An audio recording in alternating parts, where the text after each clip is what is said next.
Welcome back. You're live with Expresso on a Monday morning, beating back those Monday blues literally now. I was so excited when I saw this hit the roster on Expresso, self-defense. This is something that so few of us ever get our heads into, especially the women of South Africa. Now more than ever, you have to know how to protect yourself. Grant Reichenberg joins us, who is a master in self-defense. He is going to give us a couple of tips, not just physical, but mental exercises that we need to have fresh in our mind.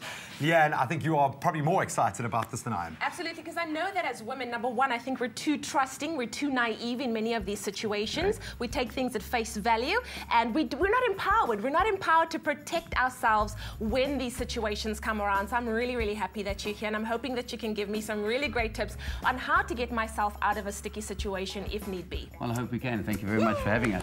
Okay, Grant, where do we start? With looking at self-defense, what is the first step? Well, I think the most important thing of any self-defense is not the close-quarter combat routines, but staying away from and avoiding conflict situations. Yeah. I think that's the most important part, and that's what we should focus on the most. Okay, so what is that first, if I have a little checklist in my head, as a woman or anyone leaving the house, what do I need to be aware of? Well, first and foremost, while leaving the house, a lot of people, they go into their car, their keys are in the handbag, they're on the telephone. Just be aware. Yes. Being aware is hugely important. Be observant.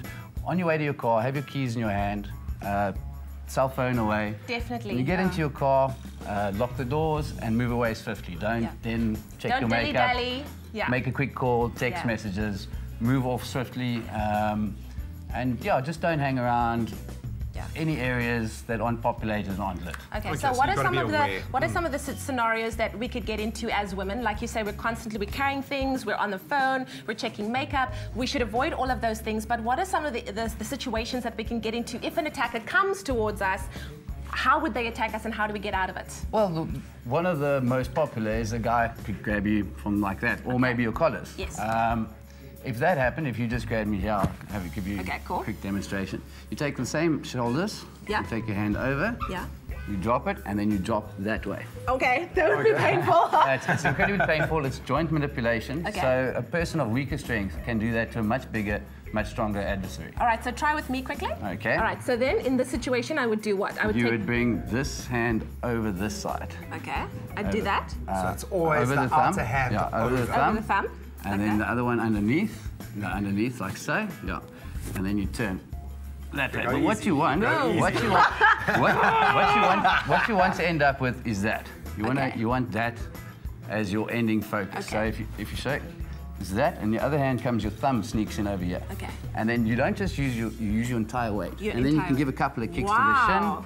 And then you could do a lot of damage like that. You can break the wrist quite easily. So I think the assumption is that your attacker is so much stronger than you that he has all of the power, and it's that fear that gives him the edge, not necessarily a physical prowess or them actually having an advantage. It's purely that fear. Absolutely, and they do not like people who fight back. Yeah. One of their things is a soft target. If you just accept any situation that's taken, they will take advantage of that. Yeah.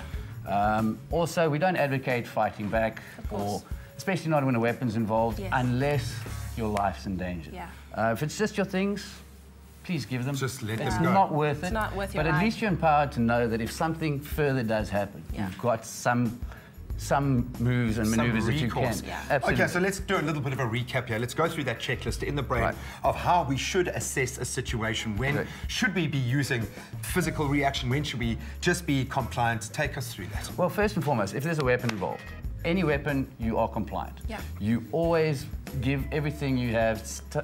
Car keys, handbag, cell phone, everything. Life's just not worth it. Life's not worth it. Only if your life or you find your body, if you feel your body or your life is in danger, would you then use any of those.